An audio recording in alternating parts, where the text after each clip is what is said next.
Assalamualaikum warahmatullahi wabarakatuh.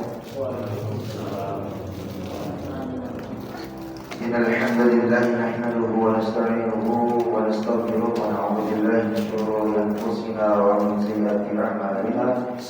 Man yahdihillahu fala mudilla lahu wa man yudlil fala hadiya lahu. Asyhadu an la ilaha illallah wa asyhadu anna Muhammadan 'abduhu wa rasuluhu la nabiyya ba'dahu. Allahumma salli ala Sayyidina Muhammad wa ala ali Sayyidina Muhammad kama sallaita ala Sayyidina Ibrahim wa ala ali Sayyidina Ibrahim fil alamin innaka Hamidum Majid. Alhamdulillahi alafa bainana wa alafa baina qulubina fa asbahna wa amsayna bi ni'matil iman wa bi ni'matil ikhwana.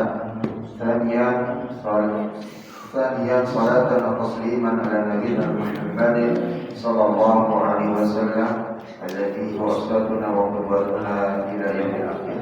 Alhamdulillah, berdoa dan kepada Allah Subhanahu wa taala jamaah salat maghrib wa salat al-isya.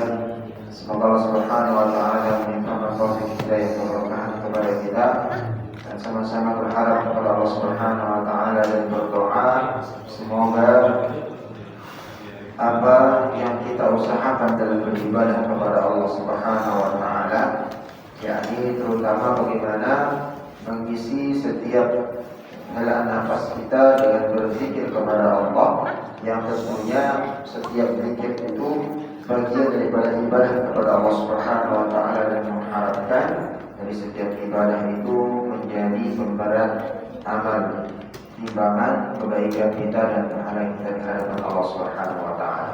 Kepada Allah Subhanahu wa taala, di pekan yang lalu kita menyampaikan korelasi antara hadis Rasulullah sallallahu alaihi wasallam, yakni hadis yang ke-15 di dalam Arba'in An-Nawawiyah, yang menyebutkan ada 3 poin bahwa orang yang beriman kepada Allah Subhanahu wa taala dan yaumul akhir, pada beriman kepada hari kiamat, maka hendaklah dia berkata baik, ya, kalau dia berkata atau liyasmut, ya, tatkala tidak mampu berkata baik, maka hendaklah dia lebih baik diam. Lalu berikutnya Rasulullah SAW menyampaikan poin yang kedua, wa man kana yu'minu billahi wal yawmil akhir, barang siapa orang yang beriman kepada Allah dan hari akhir, hari kiamat, maka hendaklah dia bersyukur jawab. Maka dia hendak memuliakan, menghormati tamu. Nah, ini korelasinya kemarin.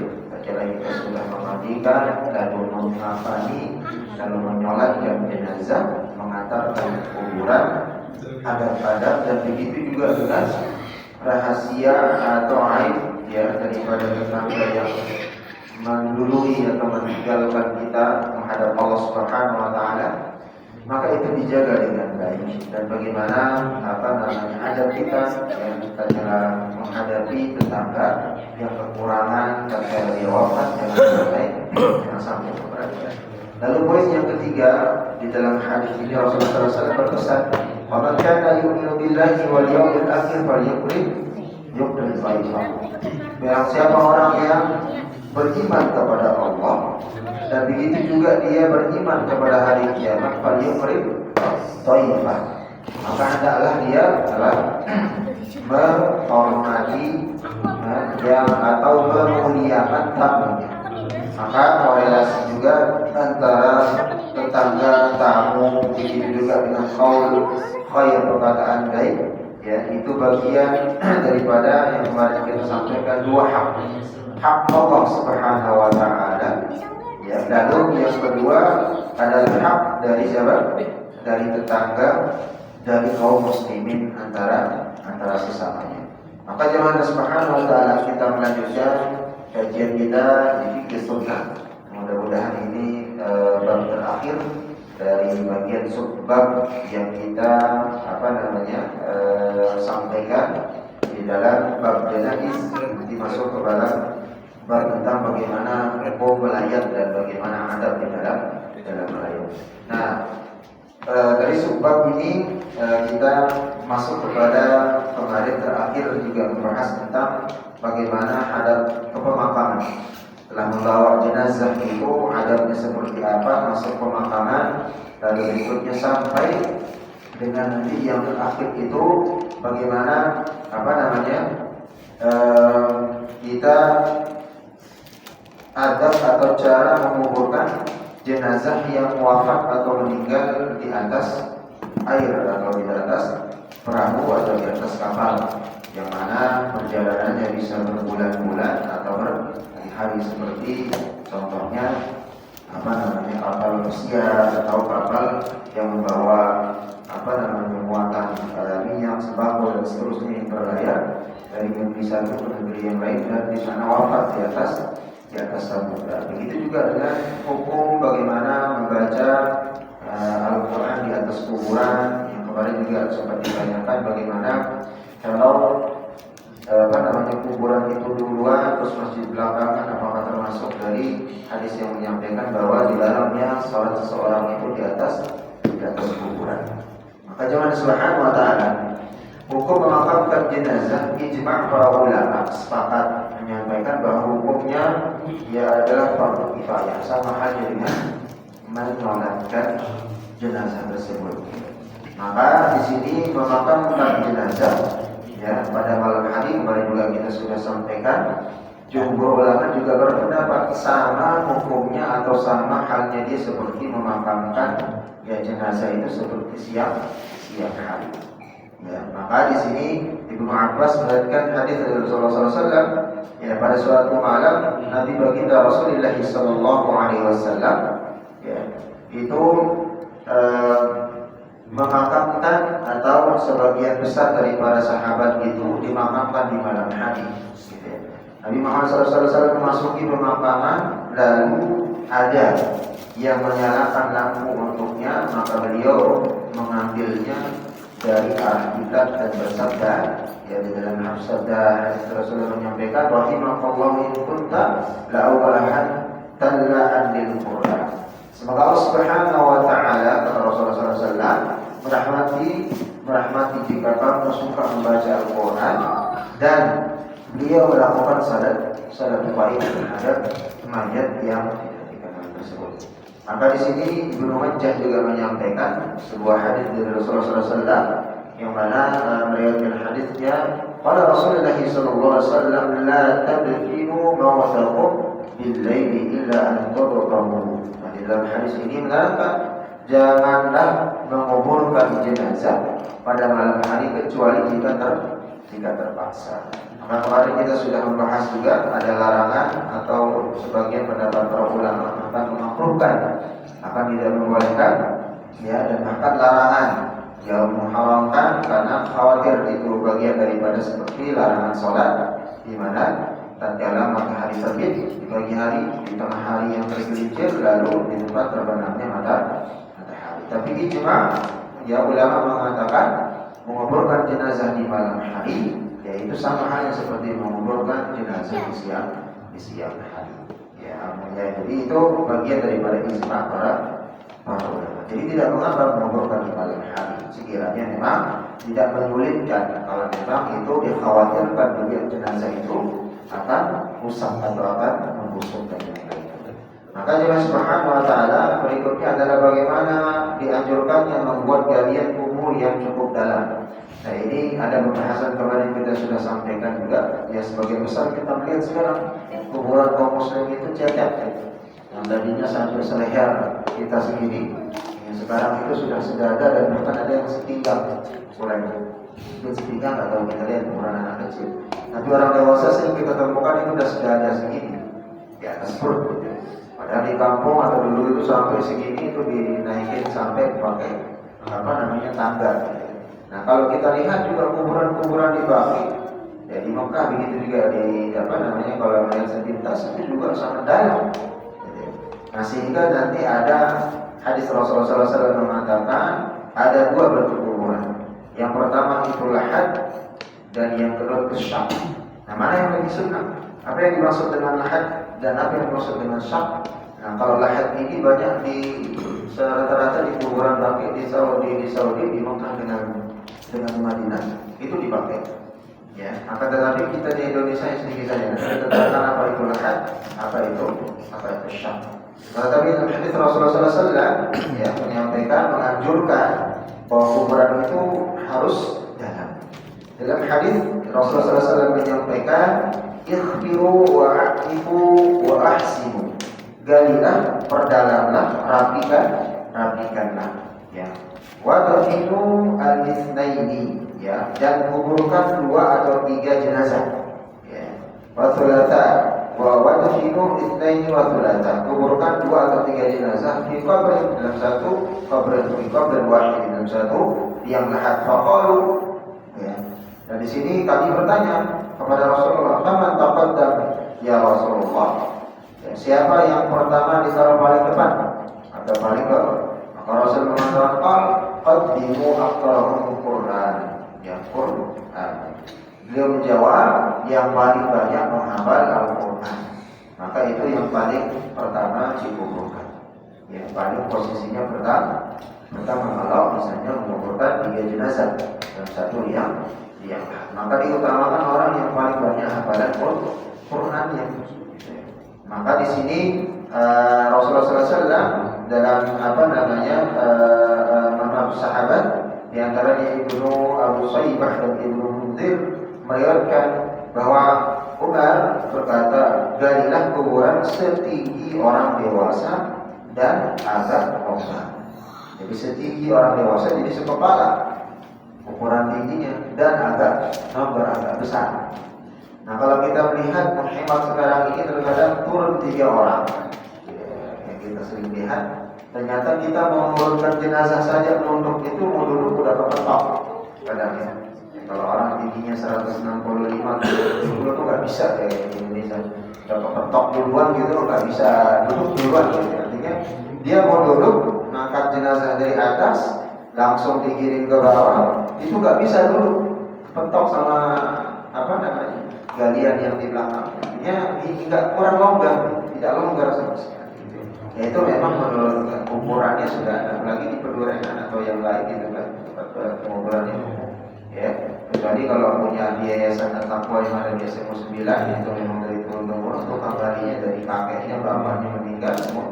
Sekarang cucu-cucunya dan menantunya yang melanjutkan, jadi dilonggarkan, yang dilebihkan space. Tapi kalau ukuran pemakaman umum, ya tadi, ya ukurannya udah biasa dada, ya bahkan lebih sempit lagi, gitu, nggak bisa duduk.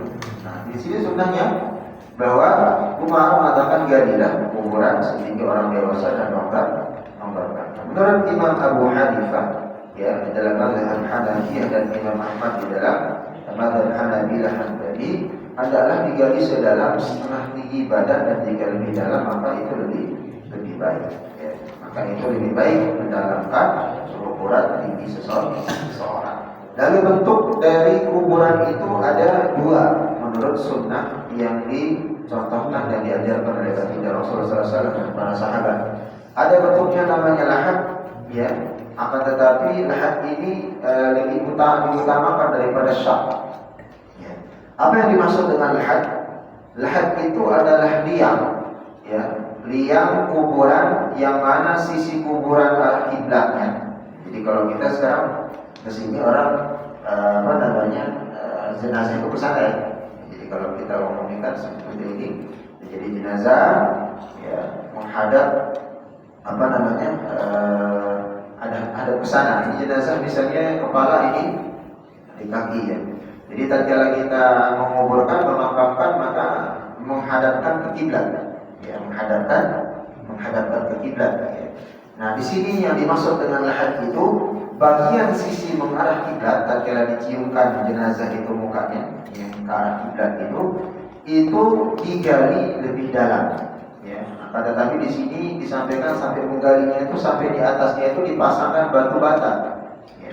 Jadi kalau diumpamakan ini maka digali dipapas di sini sampai segini. Ya, maka di sini dikasih batu bata. Seolah-olah seperti apa?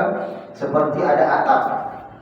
Ya. Maka sehingga kalau Bapak nanti umrah ataupun haji, mudah-mudahan diberikan kemudahan sehingga berumrah. Ya. Jadi kalau melihat sepintas ada beberapa podcastnya teman-teman yang di YouTube ataupun yang melihat di video-video orang-orang yang dimakamkan dalam musim haji atau orang yang wafat di Indonesia itu memang sudah digali dan dibentuk beton kiri kanan semua. Jadi di beton kiri kanan tidak ada tanah dan posisinya itu masuk ke dalam.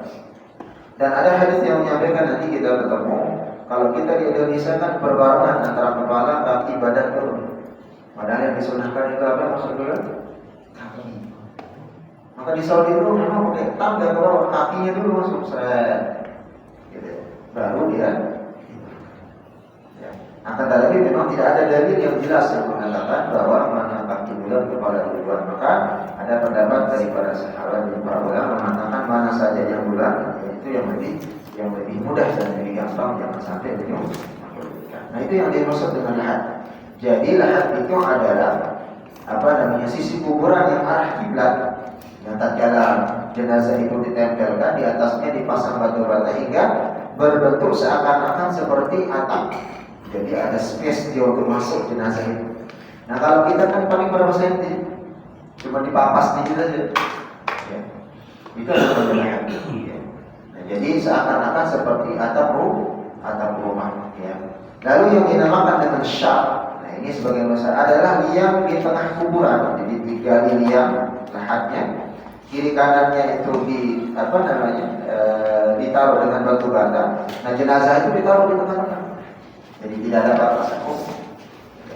Itu yang dikatakan dengan syar. Maka di dalam hadis ya Rasulullah SAW itu lebih mengutamakan liang yang berbentuk lahat daripada liang yang berbentuk syar. Ya. Maka di sini meletakkan jenazah di tatkala liang yang dimaksud dengan syar tadi, ya itu dibolehkan juga. Akan tetapi lahat lebih diutamakan. Sebagaimana hal ini berdasarkan riwayat dalam hadis Imam Ahmad dan Ibnu Majah dari Anas ketika baginda Rasulullah sallallahu alaihi wasallam itu beliau Rasulullah sallallahu alaihi wasallam tatkala para sahabat bersepakat ketika beristighfar dan ketika panggil mereka Rasulullah sallallahu alaihi wasallam mengatakan panggil para sahabat atau bagian daripada sahabat itu siapa yang lebih cepat datangnya maka dialah yang kita pilih dari penggali kuburan. Ternyata ada yang spesialis menggali kuburan yang lahat, ada yang syar. Ternyata yang lebih datang duluan itu yang lahat. Maka itu yang dipakai oleh baginda Rasulullah sallallahu alaihi wasallam. Maka dalam hadis dikatakan hadis Ibnu Abbas, qala Rasulullah sallallahu alaihi wasallam al-lahdu lana wasyaqqu li ghairina. Lahat atau yang lahat yang secara lahat tadi seperti yang dimasukkan ke dalam seperti seolah-olah ada atap itu bagi kami, bagi kaum muslim kata Rasulullah SAW. Dan adapun syak, adapun yang lahat yang berbentuk syak itu untuk orang lain atau di luar. Maka ini yang yang lebih utama. Maka cara masukkan jenazah sebagaimana yang tadi kita sampaikan bagaimana dalilnya. Ketika memasukkan jenazah ke liang lahat, maka yang disunahkan mendahulukan adalah kakinya. Kakinya duluan. Jadi kalau kita lihat di sini adalah disunahkan kakinya, kita bisa bayangkan jenazah yang dimasukkan kakinya lebih dulu berarti dalam liang lahat itu sangat dalam, sehingga bisa memutar dan diposisikan nanti dengan sesuai menghadap kiblat. Jadi kalau dia nggak dalam, mentok duluan kan. Apalagi kalau jenazahnya itu tingginya orang-orang Arab atau orang-orang Eropa atau orang-orang orang-orang Barat gitu ya, di atas rata-rata kita. Kita ada 180, 170 udah wah sekali tinggi. Tapi usaha udah biasa gitu ukuran lebih tinggi gitu. Sehingga memang diperdalam lagi dan itu lebih. Maka disunahkan kakinya lebih dahulu. Hal ini berdasarkan apa? Berdasarkan hadis dari Abu Daud Ibnu Abu Syaibah, yang mana ketika itu Rasulullah SAW memasukkan jenazah di mana Abdullah bin Zaid bahwa dirinya memasukkan Abdullah bin Zaid itu memasukkan daripada jenazah itu seperti yang disunahkan, yakni mendahulukan kakinya. Maka ini bagian daripada tetapi memang tidak ada kembali lagi dalil yang secara implisit atau secara mengkhususkan. Maka para ulama berpendapat boleh dari sisi mana saja asal memudahkan dalam menguburkan jenazah. Lalu bagian berikutnya jemaah subhanahu wa ta'ala, dan ini yang sering terlupakan dalam sunnah. Ya. Apa itu? Tatkala kita meletakkan jenazah, ya, maka ada amalan dan doa, ya, yang harus dibaca. Disunahkan menghadapkan jenazah dalam yang kubur itu ke arah kiblat. Ya, pada umumnya secara umum kita sudah melaksanakannya. Lalu mendoakannya. Nah, terkadang ini yang menjadi tukang atau yang keluarga atau tetangga yang sudah bersedia gitu ya, turun ke liang lahat untuk bisa mengarahkan ke arah kiblat jenazah tersebut, tapi lupa membaca doa. Ya, lalu melepaskan tali-tali kain kafan yang ada. Ya, jadi tali-talinya semua dilepaskan. Ya terlalu disunahkan. Ya, begitu juga menciumkan muka itu ke hadap kiblat atau mencium tanah. Apa doanya? Doanya tatkala meletakkan jenazah, ya, mengiring ke kanan, tatkala memiringkan ke kanan lalu menghadap kiblat itu adalah Bismillahi wa ala millati Rasulillah wa ala sunnati Rasulillah. Jadi kita berbaca itu, ya, Bismillahi wa ala millati Rasulillah wa ala sunnati Rasulillah. Yang artinya apa? Bismillah, dengan menyebut nama Allah, wa ala millati Rasulillah, ya, sesuai dengan ajaran Rasulullah SAW, atau ya, wa ala sunnati Rasulillah, sesuai dengan sunnahnya baginda Rasulullah SAW. Setelah itu tali kafan dilepaskan, jadi turunkan, diletakkan dari atas, menyambut jenazah. Setelah menyambut itu, yang 3 orang atau 2 orang, misalnya 3 yang kuat, 2 itu kayak biasanya agak kuat ya, karena yang berat itu bagian kepala dengan bagian pundak. Ya. Jadi itu tatkala kita melepaskan, ya, diletakkan terlebih dahulu sebelum diciumkan atau dilepas semuanya bagian, baru kita akan membaca dulu Bismillahi wa ala millati Rasulillahi wa ala sunnati Rasulillah.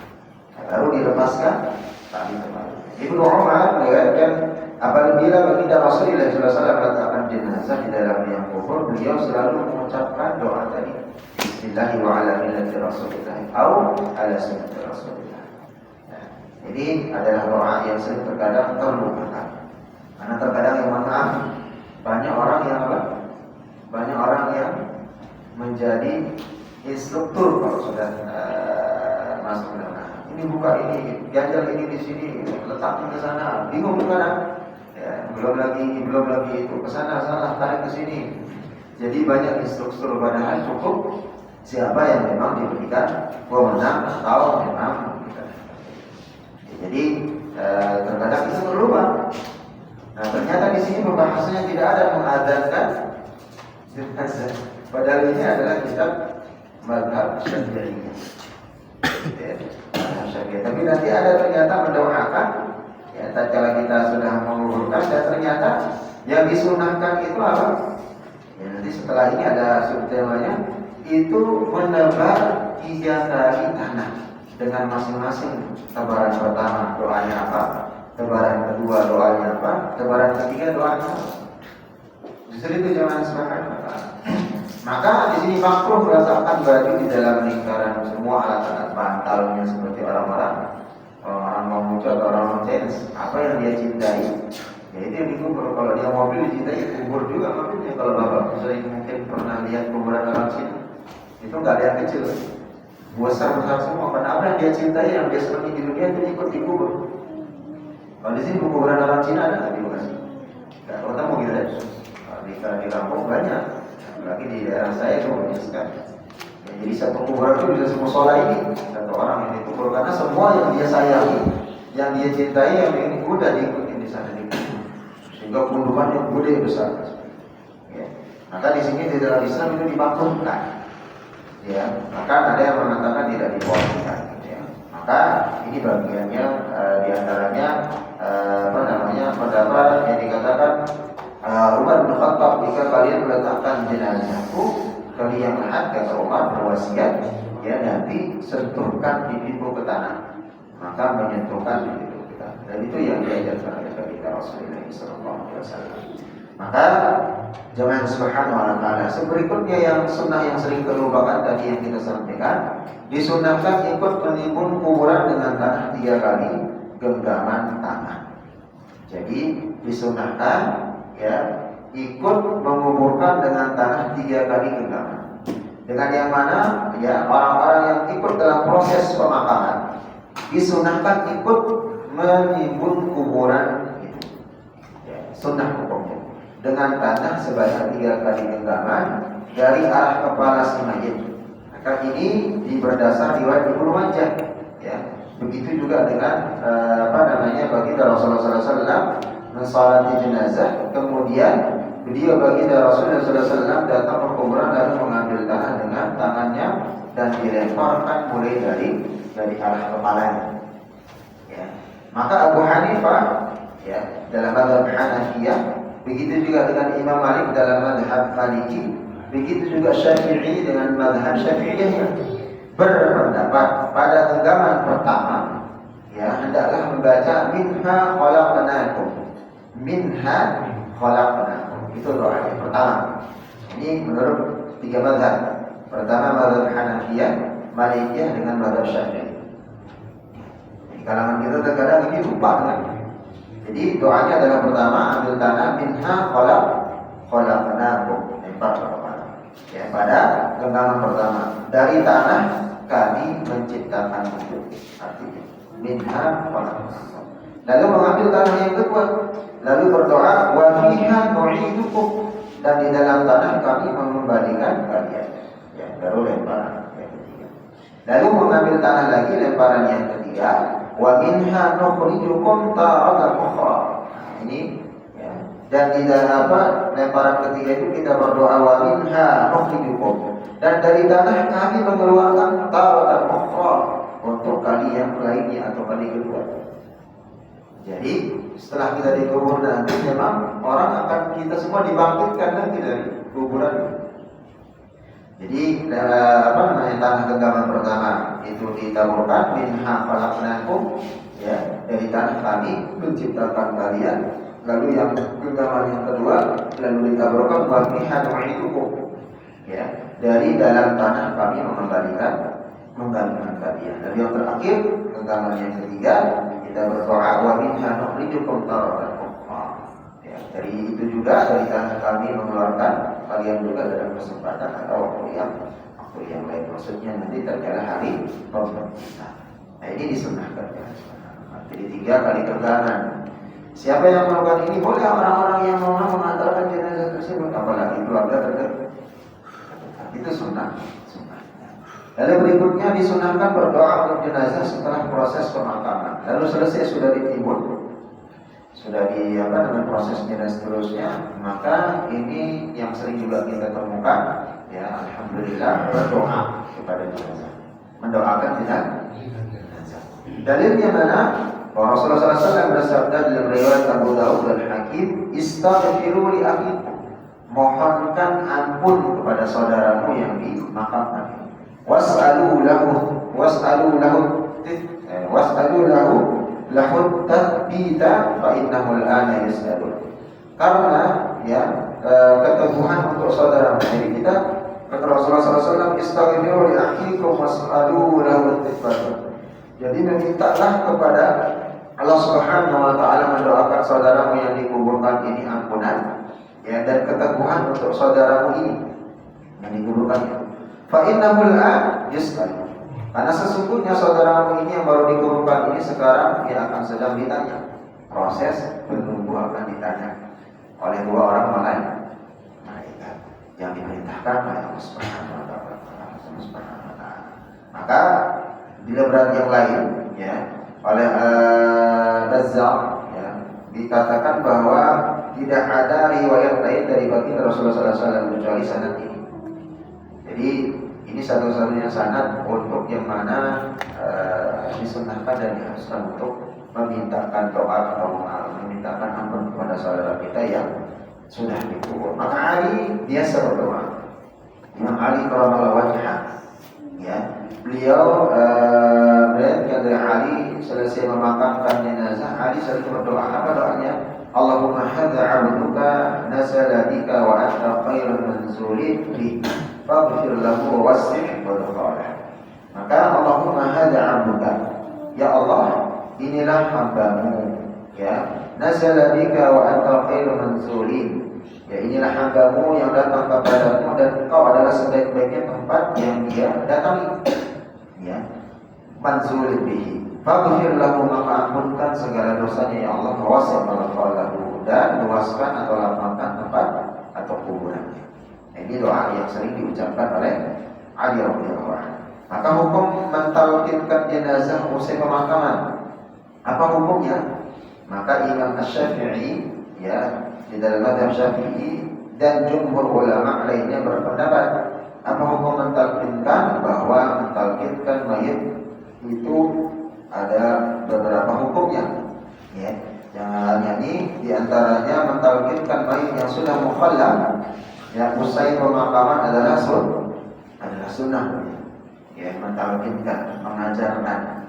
Ya, jadi tatkala dibacakan talqin marrabbuka Allahu rabbi man nabiyuka dan seterusnya. Nah, itu hukumnya sunnah di dalam mazhab Syafi'i. Berdasarkan riwayatnya Sa'id bin Mansur, Rashid dan Sa'id juga begitu. Ya, tatkala bahwa Umar setelah menimbun atau selesai memakamkan jenazah, yang mengantarkan pulang, disunahkan mengantarkan kepada si mayit mentalqinkan. Kalimatnya bagaimana kalimat talqin yang tadi kita sampaikan, yang mengajarkan, yang talqin itu mengajarkan. Ya. Walaupun secara umum logikanya orang yang sudah wafat apakah bisa mendengar? Ya, jadi kondisinya di sana, ya, bisa mendengar. Karena ternyata di dalam hadis yang lain nanti kita akan temukan, mayit itu bisa mendengarkan alas kaki orang-orang yang mengantarkan jenazah. Maka di sana ada disunahkan juga ada orang yang ketika kita menguburkan melepas sendal.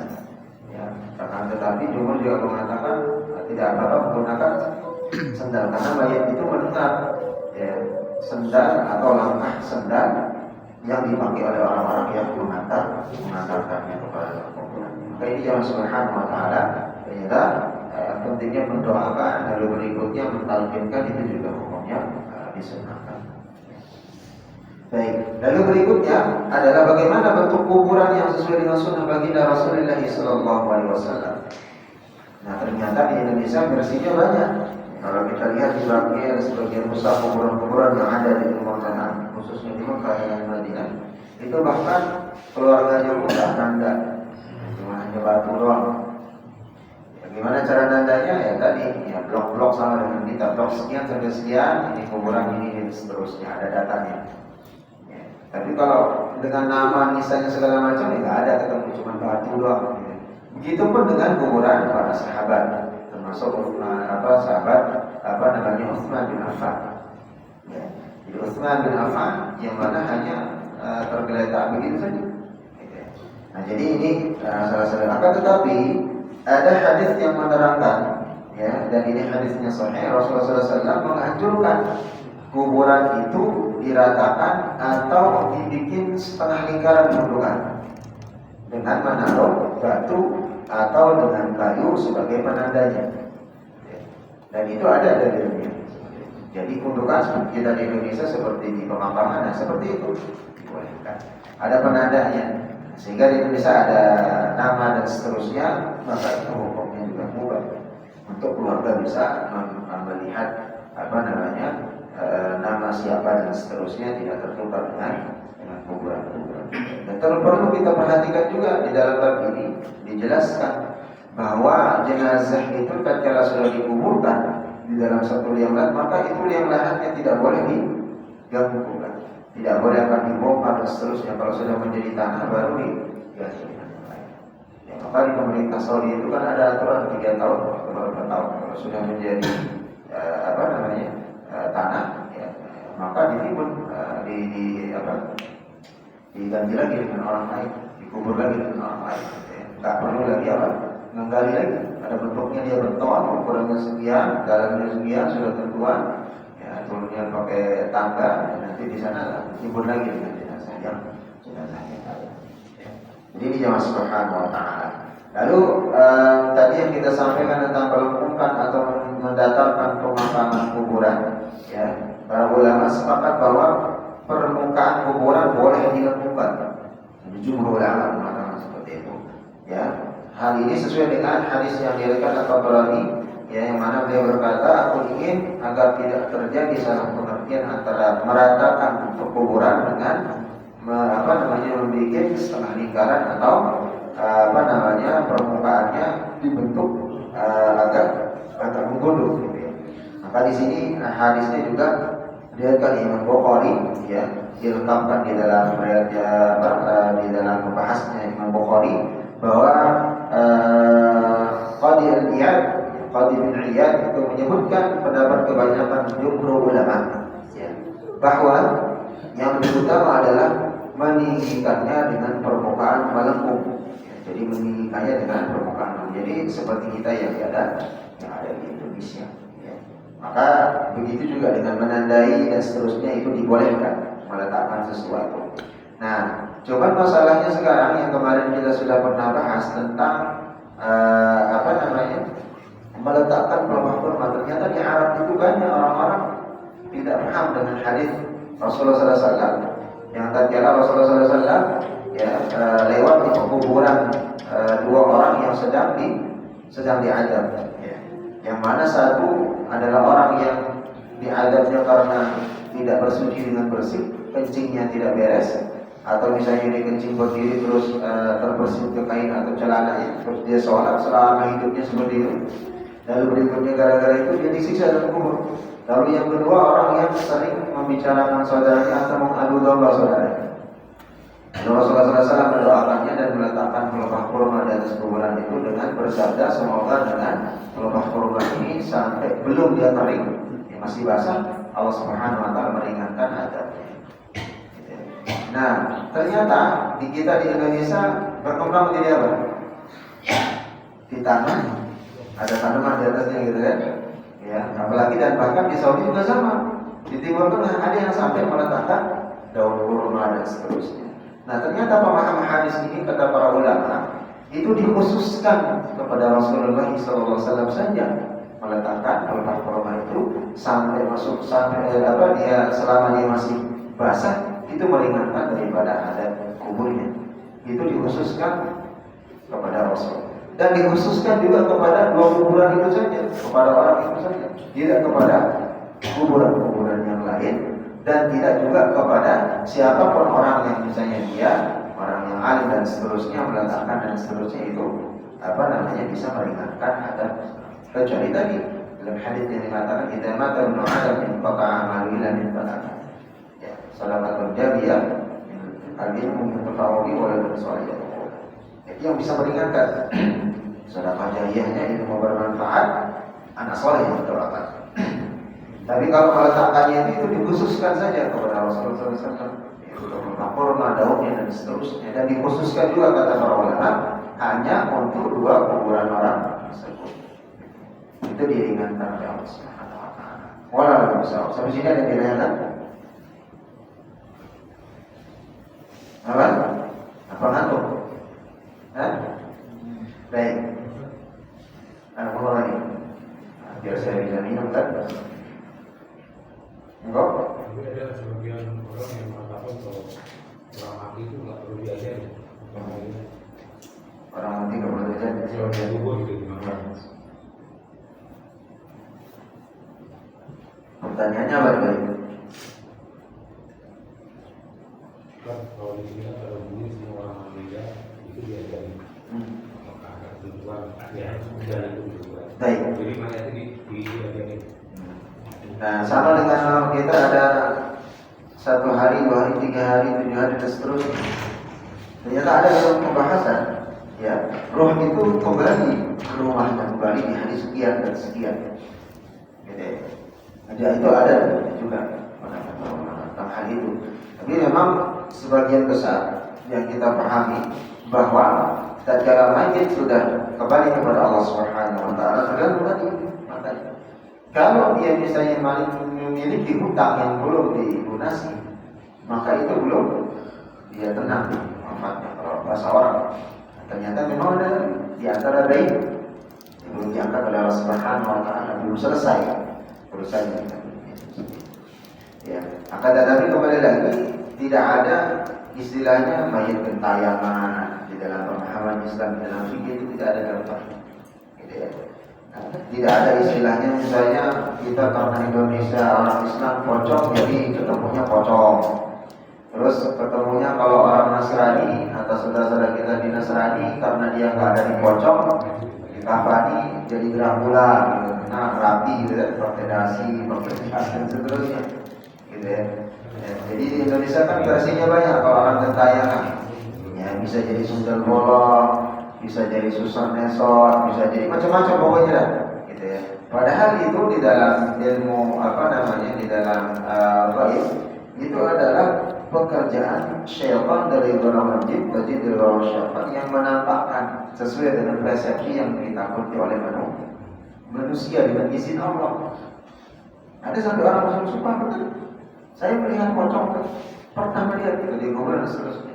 Padahal tidak seperti itu betul. Jadi itu adalah bagaimana ya jin dari golongan syaitan yang bisa menampakkan seperti itu sesuai dengan izin Allah supaya kita bagaimana memuji keimanan kepada kita. Ya, jadi konteksnya kalau di dalam hadis Rasulullah SAW ya bahwa jin itu kalau dinampakkan maka kita tidak bisa tidur dan tidak akan bisa istirahat. Ya. Karena bentuk mereka bermacam-macam. Ya, ada seperti kilatan angin, ada yang seperti kilatan cahaya, ada yang dentuman dan seterusnya. Ya, jadi itu bagian alhamdulillah kita tidak diberikan ya kelebihan atau diberikan kemudahan untuk melihat jin. Ya, sehingga kalau kita bisa melihat jin ya kalau kalian kuat dan kalau kalian tenang. Seperti manfaat anak-anak yang indigo atau yang memiliki kelebihan atau orang kelebihan gitu ya indra 6 ya nggak pernah dapat tidur, was-was terus, ketakutan tiba-tiba langsung tiba-tiba nangis, langsung menggigil dan seterusnya gitu ya. Jadi syukur alhamdulillah kita tidak bisa tidur. Nah ini Allah Subhanahu wa taala. Jadi roh itu bagian dari bersama. Di dalam hadis yang menerangkan bahwa tentang akikah yang pernah kita bahas juga pada kesempatan yang lain ya, seseorang anak itu tergadai dengan akikah. Berarti belum sepenuhnya dia ini kedua orang tuanya kalau belum yakin.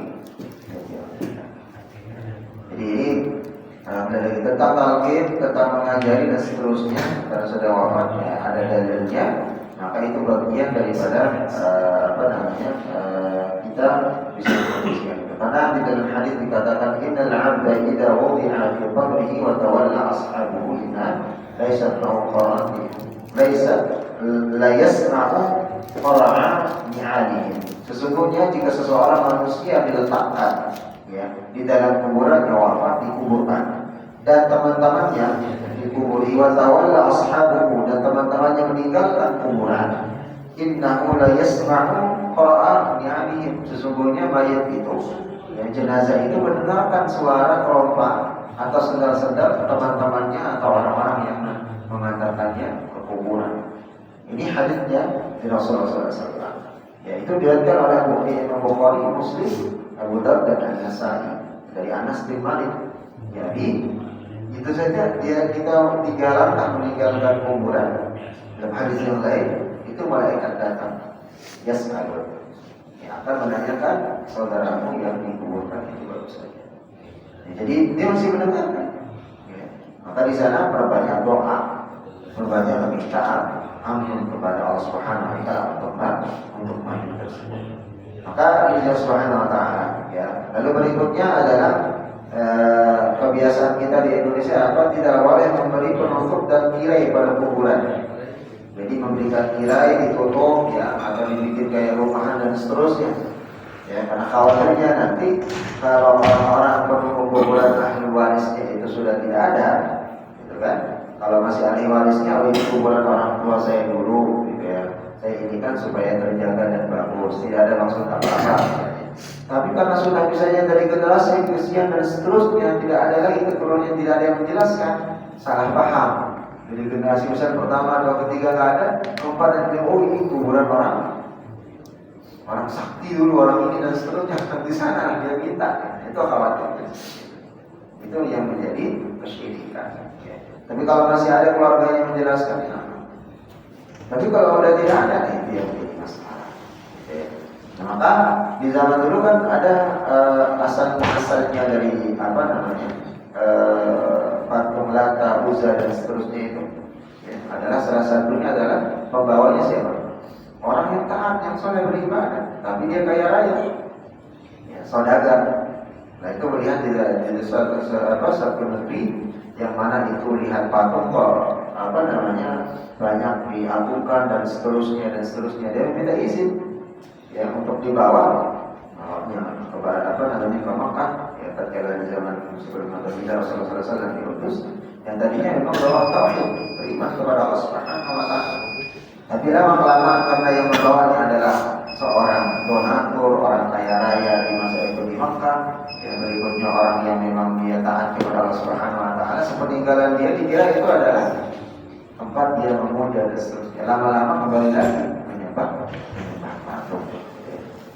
Baik, selanjutnya Allah Subhanahu wa taala dilarang mendirikan masjid dan menyalakan lampu di kuburan. Kemarin sudah ada pertanyaan di mana kalau kuburan duluan, ya maka itu menjadi tidak dibenarkan atau diterima. Tapi kalau masjid duluan ada misalnya ahli wakaf mewakafkan tanahnya, ingin keluarganya di sana, maka boleh kita sholat di sana. Tapi kalau dia misalnya kuburan duluan baru membangun masjid, maka itu. Maka Rasulullah SAW hadisnya banyak. Fata Allahul Yahuda ittakhadhu qubur anbiya'ihim masajida. Allah membenci orang-orang Yahudi dan Nasrani. Mereka menjadikan kuburan para nabinya itu sebagai masjid. Berarti tempat sujud. Dan masjid itu tempatnya sujud, tempat sholat dan seterusnya. Ya. Di dalam apa namanya Sahih Muslim juga disebutkan, ini abra'u ila Allah ya yakunani bintu Khalil fa inna Allah Ta'ala qad ittakhadhani khalila. Ya, jadi singkatnya di sini Rasulullah mengatakan Allah sudah melarangku mengambil teman dekat di antara kalian. Ya, Khalil, karena Allah telah menjadikanku sebagai teman dekat. Itu kata Rasulullah SAW. Kalau seandainya bisa memilih, aku boleh mengambil teman dekat dari kalian, kata Rasulullah SAW, maka aku akan memilih Abu Bakar sebagai teman dekat. Dalam Al-Quran Allah mengatakan al-akhillah, ya teman dekat itu nanti dekat banget kalau tidak. Teman kita curhat di dunia dulu dan seterusnya. Ternyata itu bisa menjadi musuh kita nanti di hadapan Allah, yang mengambil amal kita atau menjelek-jelekkan kita atau menuntut kita di hadapan Allah. Ya artinya apa? Tatkala kita berteman, maka ada batasan. Tatkala pertemanan itu mengajak kepada kebaikan, menasihati dalam kebaikan untuk mengajak ibadah dan maka itu baik. Tapi tatkala pertemanan itu bersekongkol dengan hal-hal yang berbau subhat, haram dan mengajak kita yang lain, maka itu akan menjadi musuh nanti di hadapan Allah Subhanahu wa taala. Jadi yang musuh yang nyata justru ya, musuh yang benar-benar menjerumuskan kita bisa ke dalam Allah Subhanahu wa taala. Ya. Lalu dalam hadis yang lain Abu Hurairah menyampaikan, la'anallahu al-yahuda wan nasara. Allah melaknat Yahudi dan Nasara. Ittakhadhu qubur anbiya'ihim masajida. Karena mereka menjadikan kuburan nabi-nabi mereka masjid, tempat ibadah, ya, tempat salat.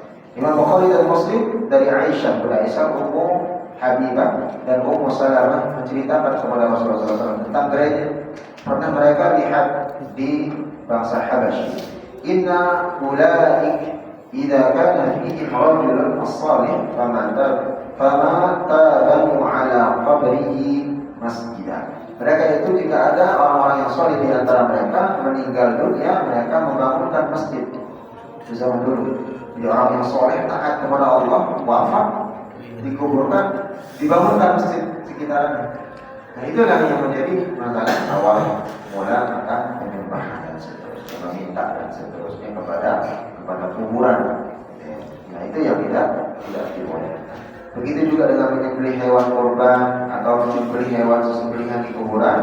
La aqra fi al-Islam, la aqra fi al-Islam. Tidak ada penyembelihan kurban ya di makam atau di kuburan di dalam Islam.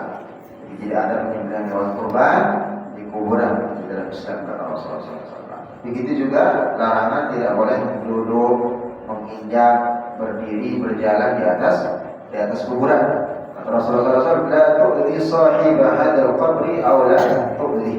Janganlah kamu menyakiti penghuni kuburan ini, atau redaksinya lain mengatakan jangan kau sakiti dia dengan berdiri di atasnya, menginjak kuburan atau berjalan di atasnya. Abu Hurairah dalam kesempatan ini mengatakan, di ana yajlisa ahadukum ala jamratin fatuhriqa thiyabah.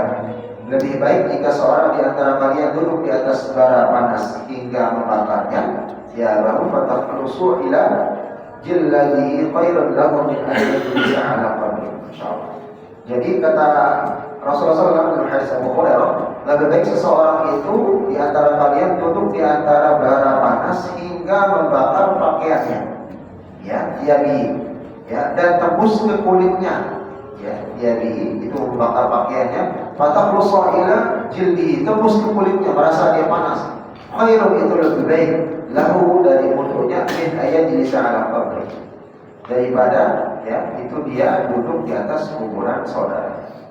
Jadi lebih baik kita terbakar pakaian sampai tembus ke kulit, ya, itu daripada dibandingkan dengan kita duduk di atas kuburan saudara. Maka tidak dibolehkan duduk santai, injak-injak, apalagi dan seterusnya, ya. Itu bagian daripada hal-hal yang Allah alam bisawab. Ya, tambah selesai, ya. Depan insyaallah kita mudah-mudahan selesaikan. Ini bagian daripada adab-adab tatkala kita menguburkan, lalu berikutnya tatkala kita mengantarkan dan kita sebagai mengubur dan seterusnya. Ada beberapa poin tadi yang sering dilupakan di tengah masyarakat. Jadi antaranya doa, ya, tatkala meletakkan jenazah, ya, Bismillahirrahmanirrahim, Rasulillahi wa ala sunnati Rasulillah.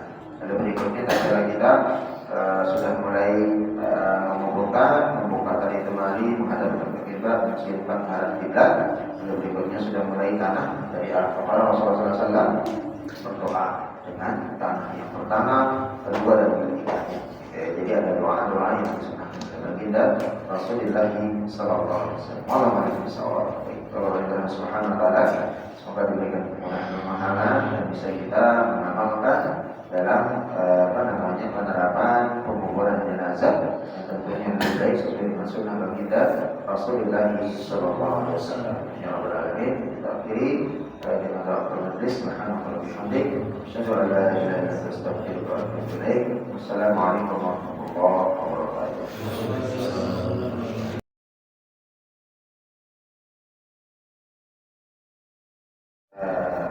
Melanjutkan kajian kita di taksim tilawah. Mudah-mudahan ini bagian daripada usaha kita untuk sebagaimana tadi di dalam hadis yang disampaikan Rasulullah SAW. Ternyata tatkala ada jenazah 3 yang dikuburkan dalam satu liang lahat, Rasulullah SAW menanyakan, para sahabat menanyakan siapa yang lebih dahulu dikuburkan oleh Rasul. Ternyata Rasulullah SAW menyampaikan orang yang paling banyak hafalan Al-Quran. Maka di sini Allah Subhanahu Wa Taala kembali bahwa Al-Quran dijadikan sebagai mukjizat yang baginda Rasulullah SAW. Itu tidak lain sebenarnya untuk bisa, ya, kita memperbanyak amalan ibadah atau memperbanyak bisa dari amalan-amalan kita yang masih ada bolong, yang masih tidak lengkap, masih banyak yang harus dilengkapkan atau diperbaiki sana sini. Maka amalan yang paling ringan dan yang paling bisa menentunya adalah tilawah Al-Quran. Setiap tilawah, setiap bacaan itu yang dilipat gandakan oleh Allah Subhanahu Wa Taala nilainya. Maka setiap huruf pun memiliki nilai bobot pahala dari Allah Subhanahu Wa Taala. Maka memperbaiki bacaan, membaguskan bacaan itu adalah bagian daripada kewajiban. Dan membaca Al-Quran dengan bacaan yang sebenar-benarnya bacaan itu adalah bagian daripada perintah Allah Subhanahu Wa Taala. Sebagaimana Rasulullah Subhanahu Wa Taala menyampaikan di dalam ayat 1 sambil ya, di mana Allah Subhanahu wa taala yang menerangkan tentang Al-Qur'an itu mudah juga untuk dibaca di dalam surat yang lain, ya. Maka perintah tampilkan bacaan orang pilih Quran tartila. Kalau di dalam ayat yang lain Allah Subhanahu wa taala menyampaikan walaupun disabkan Quran dipikir paham memikir. Quran itu mudah untuk dipelajari, ya, mudah untuk dihafalkan, mudah untuk dimengerti dari yang dihafalkan. Baik, Tuhan Subhanahu wa taala, kemarin kita terakhir di ayat berapa? Ada yang ingat?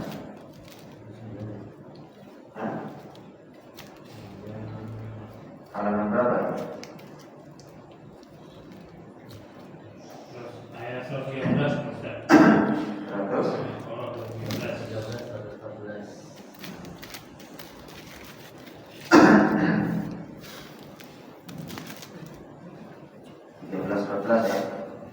Ya. 113, 114, halaman 18. Baik.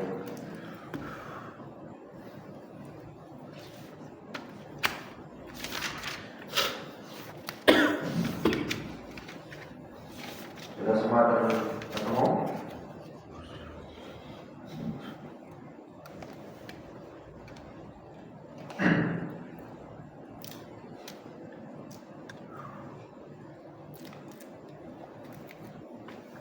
Jadi sekarang maqalah Yahudi, ya. Ya. Baik, kita lihat di halaman 18 ayat 113. Nah, kita lihat konstruksi ayat kembali lagi mengingatkan seperti catatan sebelumnya nahnu musyaddadah, nun mim musyaddadah itu disamakan dengan ikfa idgham sama, ya, jangan sampai ada keliruan karena Syekh Dr. Ayman Rushd menyampaikan kestabilan di dalam memanjangkan mad, ya, menahan gunnah, idgham dan seterusnya. Ya, beliau menyampaikan, ya, dalam satu tilawah ya stabil sama itu setengahnya memahami hukum tajwid.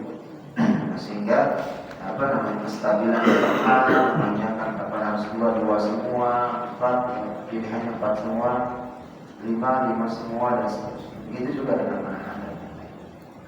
Nah, itu konstruksinya. Dari sini kita lihat ya, ada idgham al-gunnah. Kita membaca menahan musyaddadah dulu. Qalat al-yahudu laysat an-nasara ala syai'in sama. Qalat an-nasara laysat al-yahudu ala syai'in bidahan sama. Nah, menahan namanya sepanjang selama ukuran dua harfa. Baik, saya terkitkan. A'udzu billahi minasy syaithanir rajim. Sama-sama. A'udzu billahi minasy syaithanir rajim. Bismillahirrahmanirrahim. Bismillahirrahmanirrahim.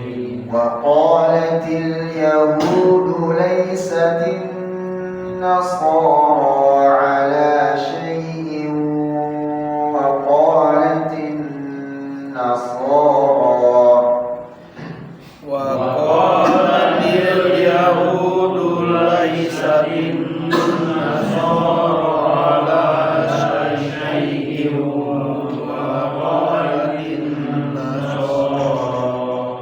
وقالت النصارى ليست اليهود على شيء وهم يتلون الكتاب. وقالت النصارى ليست اليهود على شيء وهم يتلون الكتاب. كذلك قال الذين لا يعلمون مثل قولهم. كذلك قال الذين لا يعلمون مثل قولهم.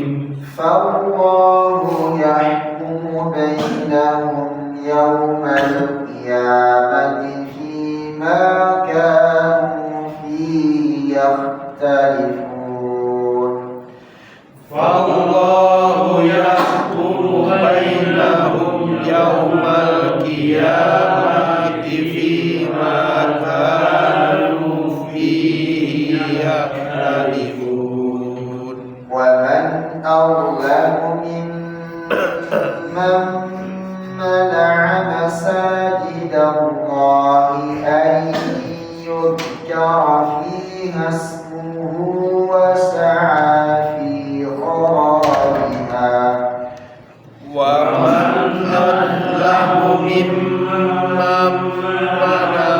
مساجد الله أن يذكر فيها اسمه وسعى في خرابها. Kharabiha berapa harakat? Ya. Biha berapa harakat? Dua. Ya. Dua. Kenapa dua? Karena ada bendera.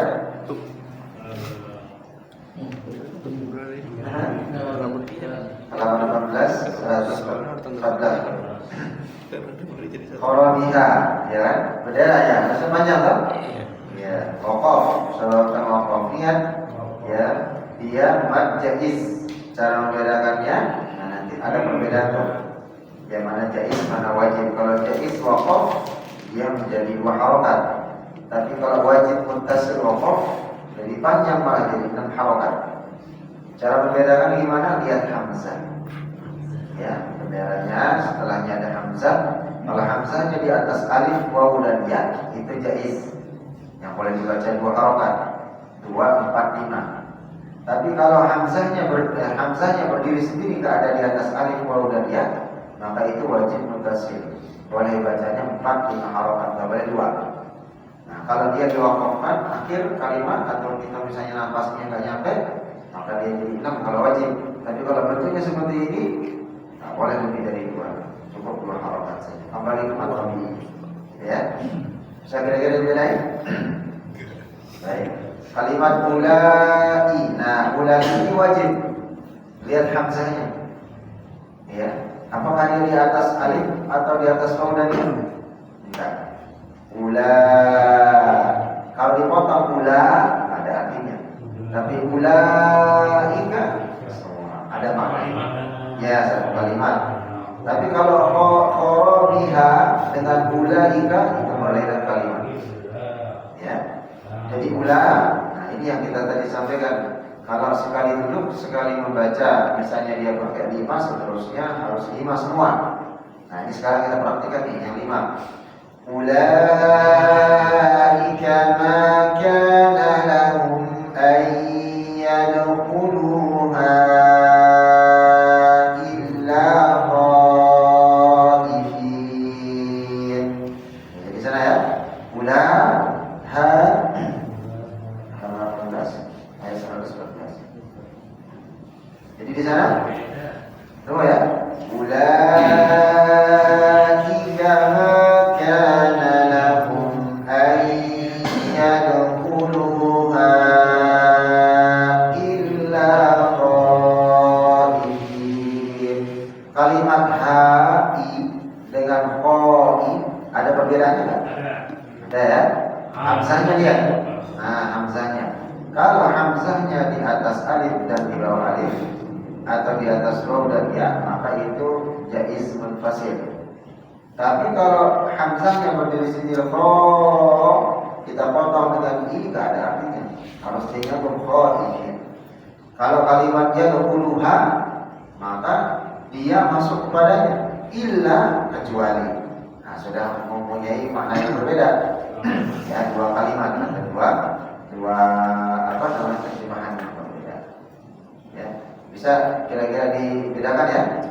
Nah nanti di ayat yang ke 100 kita cek dulu. 117. Perhatikan kalimat wa idza qada. Lihat kan? Wa idza qada. Ketemu kan? 117. Wa idza qada amra badi'us samawati wal ardh wa idza qada. Sudah semua ketemu ya? Ya. Wa idza qada amran. Nah, kalimat qada amran coba bedakan dengan ayat yang ke 118. Wa qala alladziina la ya'lamuuna laula yukallimuna Allahu aw ta'tina ayat. Ya. Tina ayat dengan qada amran. Berbeda struktur kalimatnya atau struktur penyusun hurufnya. Ya, terutama yang mencolok lihat yang hamzah setelah tanda bendera.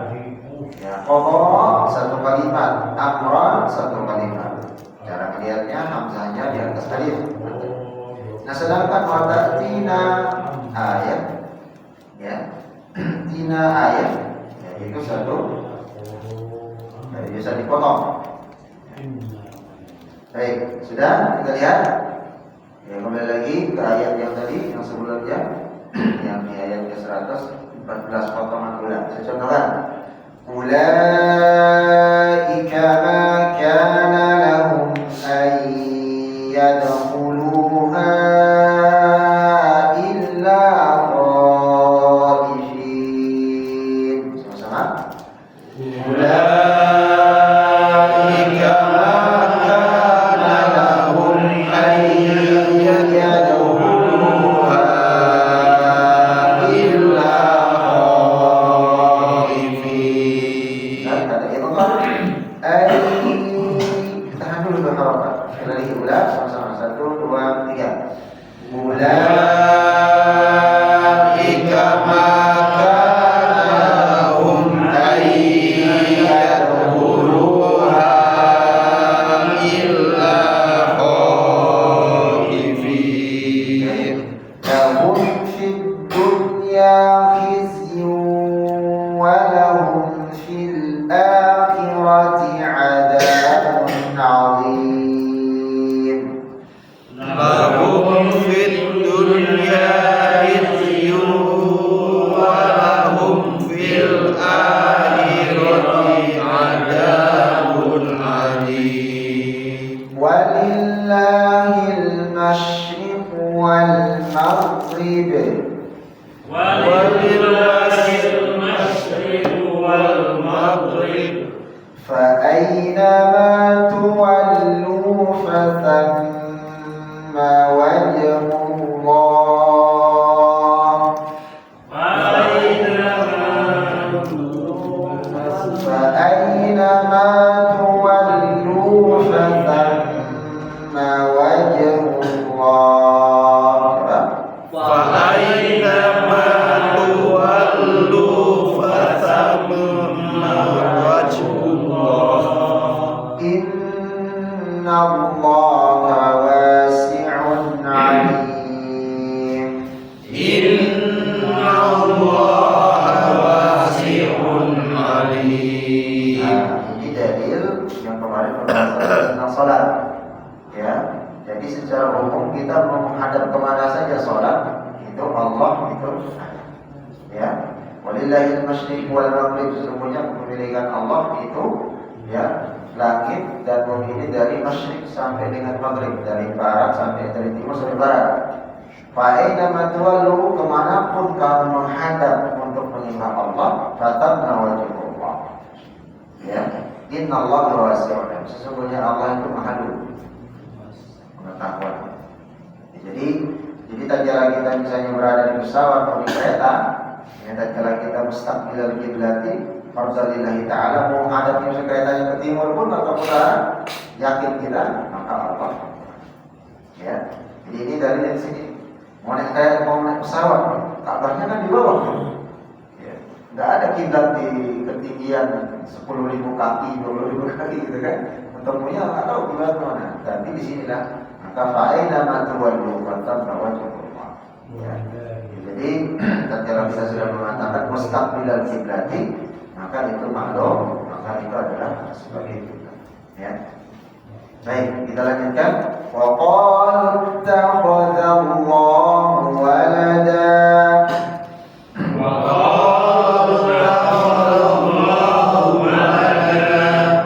Subhanahu bal lahu ma fis samawati wal ardh. Subhanahu wa lahu ma fis samawati wal ardh. Wal ardh. Tetap dibaca qadnya. Sama dengan surah apa yang sering orang sana baca di surah apa namanya? Al-Qadar. Ya, inna anzalnahu fi lailatul qadr. Ra'nya hilang. Harusnya dibaca tetap qadar. Inna أنزلناه في ليلة القدر وما أدراك ما ليلة القدر قد rumusnya qad rokolah tambah ra sukun qad ya, jangan dibaca qad ya, semuanya itu ada ra-nya ya.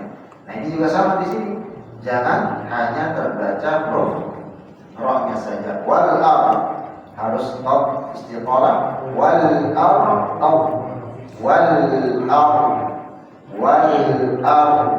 gitu ya. Bal lahu ma fis samawati wal ard. Coba.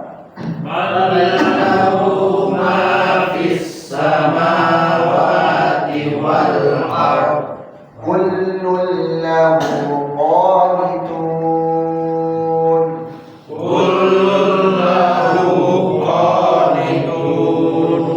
Badi'us samawati wal ard.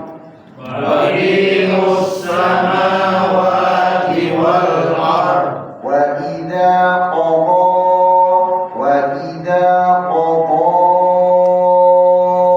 amran fa innama yaqulu lahu kun fayakun. Wa idza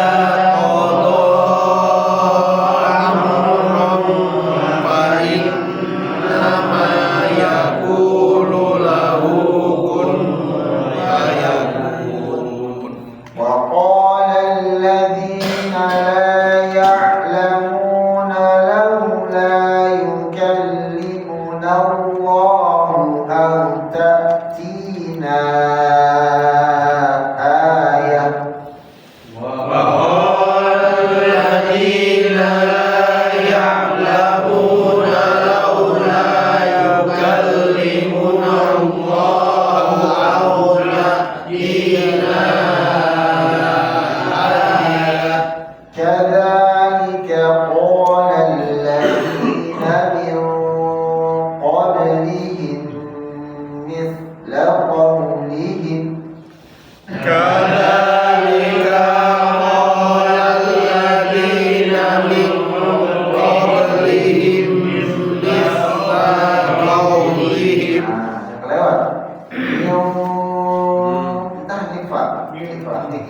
كذلك قال الذين من قبلهم مثل قولهم. Samakan coba. كذلك قال الذين من قبلهم مثل قولهم. Kenapa berhenti di qaulin? Nah, ada huruf apa sana? Huruf mim yang sama dengan di surah Yasin. Di lembaran terakhir itu tak boleh disambung, tak boleh. Ya, ingat ada huruf mim di atas mim ya? Ada kan ya? Ya, jadi harus pokok di sana, nggak boleh diwasal, nggak boleh bilang. Tasyabahat qulubuhum. تشابهت قلوبهم قد بينا الآيات لقوم يؤمنون. قد بينا الآيات لقوم يوقنون. Ingat kalau masuk surah tetap dipanggil. قد بينا الآيات لقوم يؤمنون. Coba.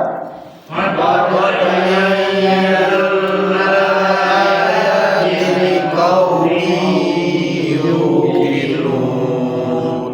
إنا أرسلناك بالحق بشيرا ونذيرا. إنا أرسلناك بالحق بشيرا ونذيرا. ولا تسأل عن أصحاب الجحيم ولا تسأل عن أصحاب الجحيم. Baik. Nah, jadi ini apa namanya?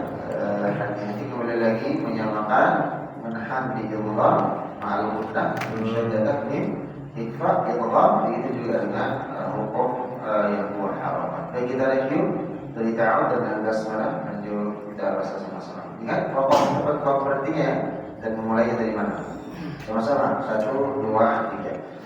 A'udzu billahi minasy syaithanir rajim. Bismillahirrahmanirrahim. Wa qalatil yahudu laysatin nasara ala syai'in wa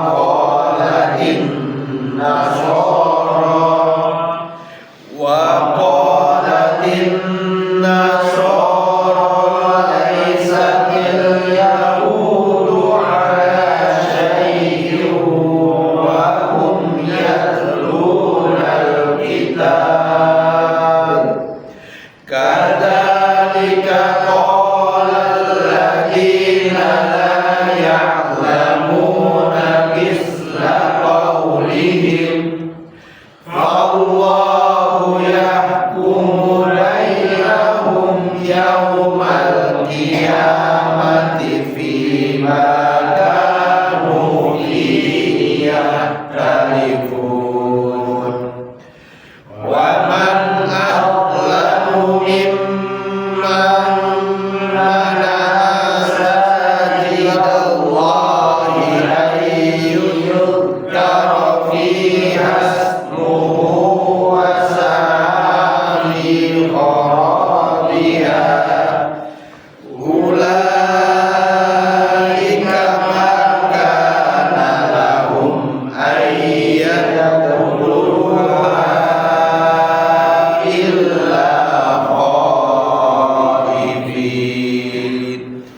Lahum fid dunya khizyun wa lahum fil akhirati adzabun adzim. Walillahil masyriqu wal maghribu fa aina tuwallu fasamma wajhullah. Tadi wakafnya di mana? Ada tanda wakaf nggak? Ada tanda wakaf? Walillahil masyriq wal maghrib ada? Ada. Ada, kunci. Ya. Jadi lebih utama wakaf ketimbang wasaf. Aina tuwallu fasamma wajhullah juga sama. Ya. Ya, dia langsung lagi. Di maghrib wal umrah di berartinya. Baik, kita ulang walillah. Walillahil masyriqu wal maghrib. Maghrib. Pas. Ya. Sekali lagi. Walillahil masyriqu wal maghrib. Fa aina Fa aynama tuwallu fasamma wajhullah. فأينما تولوا فثم وجه الله. Fa aynama tuwallu fasamma wajhullah. Terus Inna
بالحق بشيرا ونذيرا ولا تسأل عن أصحاب الجحيم. Jadi sekali lagi mengingatkan ya di hati digunakan min syadada ikfat Allah ya sama juga dengan masuk Jannah. Setelah nanti dilatih di halaman 19 itu banyak panjang ya memanjangkan panjang 6 kata yang harus dibaca 5 tatkala dia wakafnya saja 6 ini lebih banyak. Sampai juga ada fasilah yang qawilah di halaman 19. Coba nanti diperhatikan ya di mushafnya ya, tentang mad jaiz dengan mad wajib. Baik, semuanya ada ya kan? Jadi Ustaz yang 115 itu yang menambahkan prosedur ini tadi apa? Yang di 11 walillahil masyriq wal maghrib dengan wajib Allah. Nah, itu ada wakaf jim. Jim itu Saya ada ya? Di Indonesia ada terjemah itu. Iya. Ya, kalau terjemah biasanya cetakan Indonesia. Oh, gitu ya. Jadi kalau terjemah potong-potong biasanya itu ada cetakan di Indonesia. Nah, jadi dia rasul lagi, tapi dia bukan bagian rasulnya. Jadi ada 3 rukun di dalam Al-Quran. Pertama, sesuai dengan hukum nahwu dengan sharaf. Lalu yang kedua, sesuai dengan rasul lagi. Lalu yang ketiga mempunyai sanad yang ittisal bersama kepada Rasul. Ya, kalau di antara ketiga ini tidak ada, ya, walaupun dia menguasai qiraah sab'ah, maka termasuk disebut oleh para ulama Al-Qur'an bacaan saz, ya, bacaan yang salah atau bacaan yang tidak benar. Jadi, tapi kata wakaf itu bukan bagian daripada asal. Ya, jadi kalau jin itu dia lebih diutamakan dia wakaf. Tapi boleh juga sama. Oh, boleh. Boleh sama. Lillahi al-masyriq wal maghrib fa aina tuwallu fa thamma wajhullahi. Ya kalau memang maksudnya ya, tapi lebih diutamakan wakaf. Baik, ada lagi pertanyaan? Jadi ada pertanyaan? Aman? Nah, nanti coba dicari di halaman 19 itu seru banyak sekali apa namanya. Nanti mana yang silah, qawilah, mana yang qasirat, coba dibedakan. Nah, di sini juga ada di 19 itu ayat ke-120 itu. 120 baris yang ketiga itu kan ada wakaf lam. Wala in taba'ta ahwa'ahum walan tarda 'anka al-yahud walan nasara hatta tattabi'a millatahum qul inna hudallahi huwal huda. Di bagian ada apa di sana? Di huda. Ada. Ada wakaf lam. Wakaf lam. Ya. Lanjutannya di halaman 19. 20. 120 ayatnya halamannya ya. Di udah ya. Di itu ada sama lah. Ya. Oh, ada. Jadi sana walakin taba'ta ahwa'ahum ba'da alladhi ja'aka minal ilm. Nah, kalimat minal ilm di atasnya ada lam tak? Enggak ada ya, Bro? Ada lam kan? Nah, di sana tidak boleh kita wakaf. Harus disosok. Ya. Mamnu lil wakaf. Itu artinya lam. Ya. Jadi harus diwasal. Walakin ittaba'ta ahwa'ahum ba'da alladhi ja'aka minal ilmi ma laka minallahi min waliyyin wala nasir. Tapi kalau nafasnya enggak nyampe gimana? Wakafnya di malik di kalimat malaka minallah. Ya, contohnya walain ittaba'ta ahwa'ahum ba'da alladhi ja'aka minal ilmi ma laka minallah. Yang penting lewat dia. Tapi mulainya dari mana? Mulai dari mana? Nggak boleh dari malam min Allah. Ya, mulainya dari alladzi ja'aka minal ilmi ma laka min Allah min waliyyin wala nasir. Ya. Jadi itu bagian daripada pelajaran pokok dan asal. Baik. Ada pertanyaan yang lain? Pak Amir, ada pertanyaan? Ini lagi tunjukin aplikasinya. Kenapa? Aplikasinya kalau ini kan bisa tandai kalau dibaca, jadi jangan aja dulu. Baik, ya, silakan pekan depan dipelajari dilatih itu yang halaman 19 nanti dibahas insyaallah. Dan kita cukupkan semoga Subhanahu wa taala berikan kemudahan. Amin. Kita terus bersama doa kepada Allah Subhanahu wa taala. Allahumma shalli ala Muhammad wa ala ali Muhammad kama shallaita ala Ibrahim wa ala ali Ibrahim fil alamin innaka Hamidum Majid.